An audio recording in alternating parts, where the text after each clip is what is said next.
This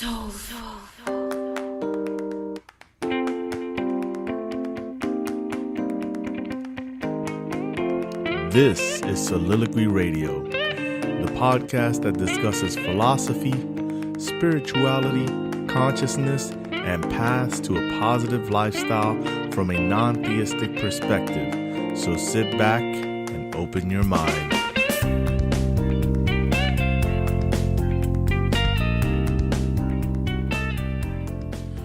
Welcome back to Soliloquy Radio with your host, Otis Ayala. We are back off of the holiday vacation, and I'm hoping everyone had a great holiday and enjoyed it very much and pushed forward positive and conscious thoughts through those holidays.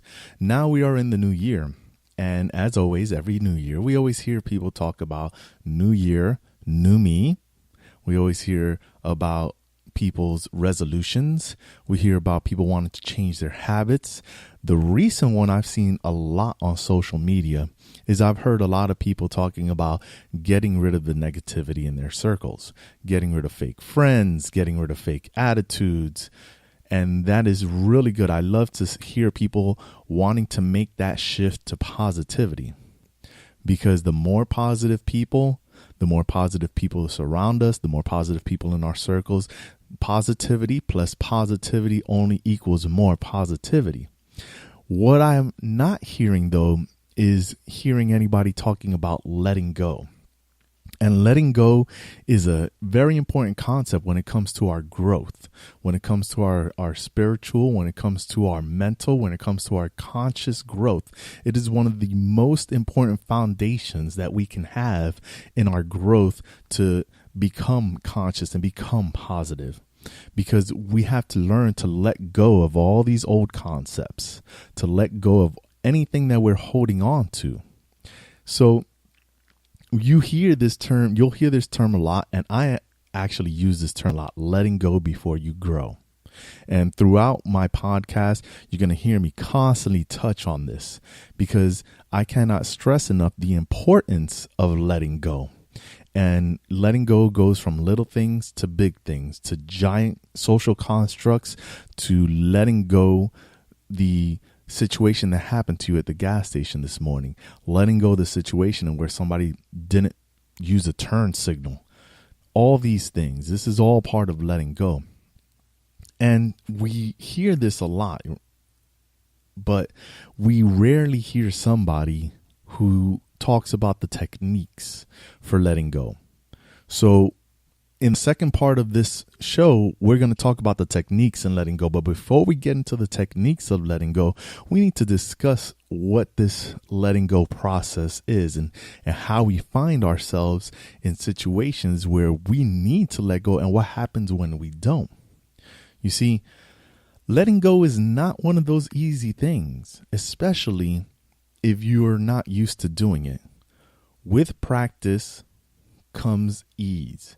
The more we practice the concept of letting go, the easier it becomes. It almost becomes second nature, to the point where we don't even know that we're doing it.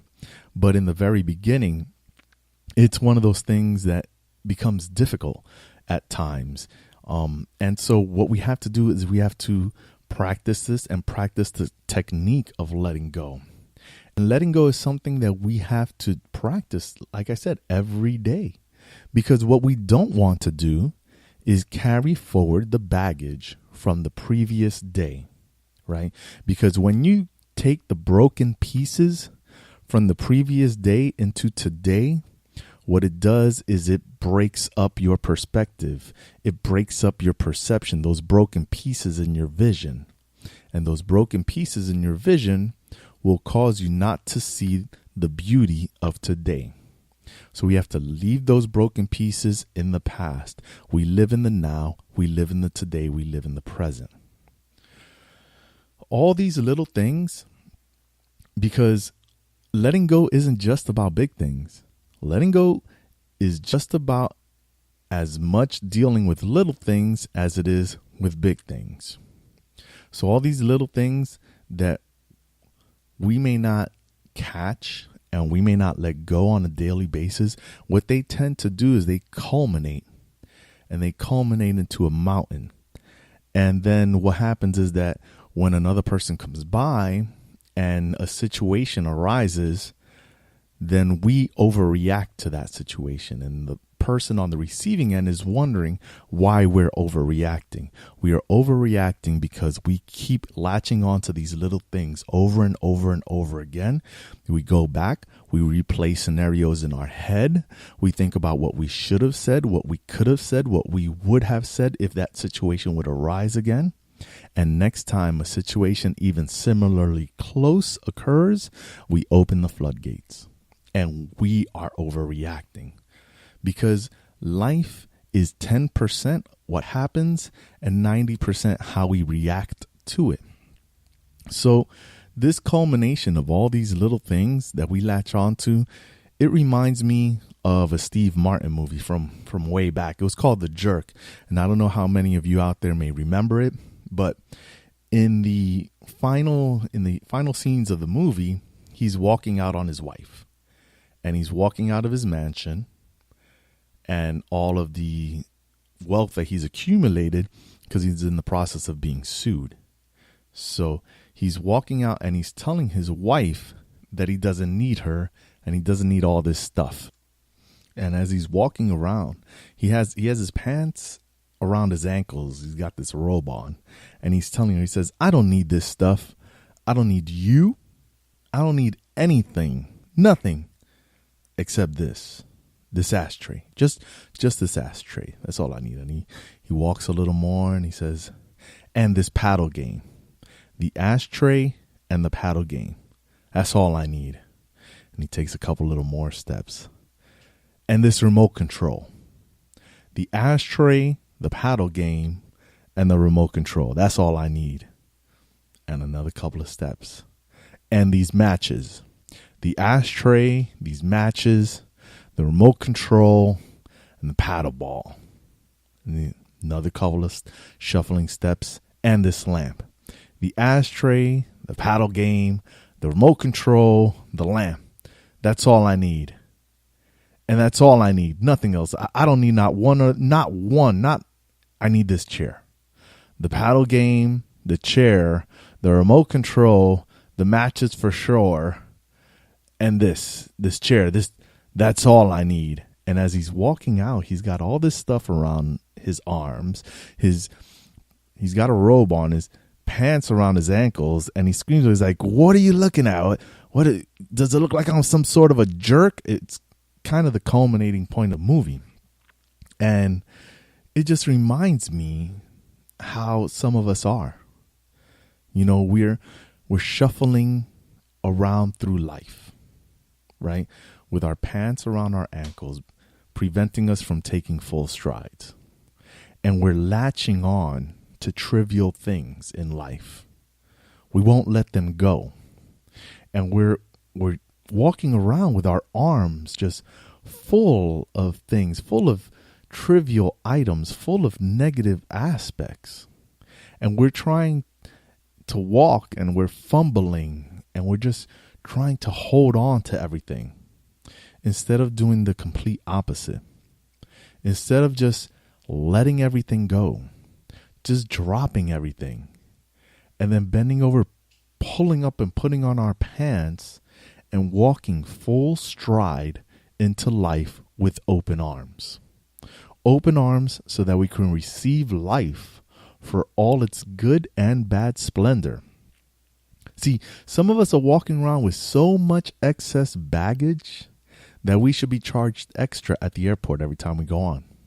See, we carry disappointments, expectations, social constructs, grudges, resentments, addictions, dogma, beliefs, family issues, grief, low self-esteem, and a host of other things. You can insert anything you want there. Think about something you're latching onto, because everybody is latching onto something.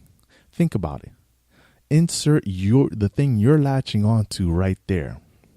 And all of these things are coated in Velcro. See, they're coated in Velcro in such a way, all these negative aspects, that When we're walking around with negative aspects, more negativity finds itself easily attaching itself to the negativity that we are already carrying around because it's all Velcro. And we're walking around with so much negativity in our grasp that we're viewing, see, this pile of negativity is just towering in our arms. And we're viewing the world through a little crack in between all of those things. See, this small view of the world, it doesn't allow us to see the happiness and joy right in front of us.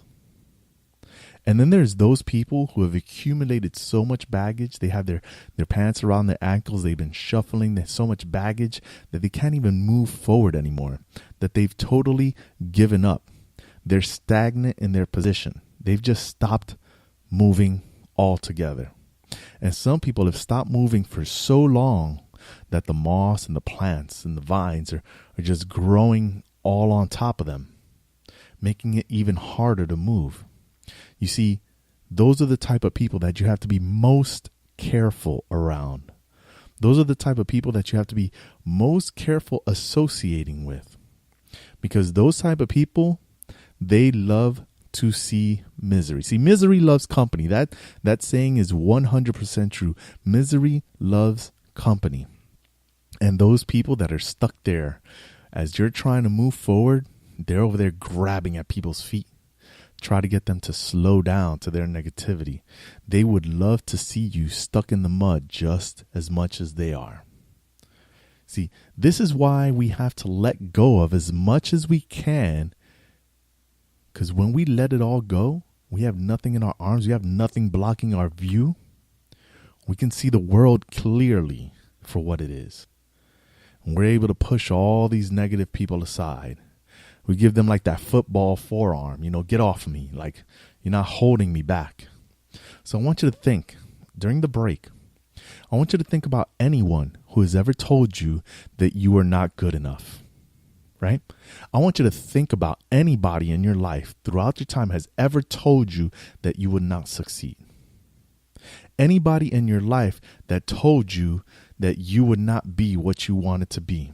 And I want you to look at how their life is. Would you say that their life is positive? Would you say that they are enlightened? Would you say that they are conscious and moving forward? Think about that during the break. And we'll be right back after that to discuss the techniques. You're listening to Soliloquy Radio. You can find this show on any major podcast provider or by simply visiting soliloquy.com and finding your preferred provider link on the listener page. The website will also contain links to the YouTube channel along with Facebook and Instagram pages. Remember to subscribe and leave a review so you never miss an episode. Now, back to the show. All right, so we're back at it. And we've been talking about letting go and letting go being the key to your growth. But what is the key to letting go? See, we have letting go to be your growth. There is a key there, but there is a key to letting go. And what I'm about to give you is a technique here, a way to let go of some of the simpler things. Now, granted, this may not work for every situation that we are dealing with. Some of us have big issues that we're dealing with. And it's going to take a little more than just the technique that I'm going to lay out for you. Also, there are some of us that are dealing with serious clinical issues, a clinical depression or situation similar to that. That's a whole different ball game. What I'm going to do is lay down a technique, and it'll work for the simple things. And this technique may also work for the bigger things that you're trying to let go. You just have to put a little more work into it. So the first thing, what we have to do here is we need to identify. See, we got to identify the lock.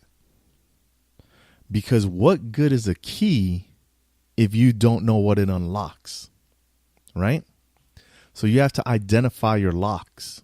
What is it you need to let go of? Is it low self-esteem? Is it a struggle with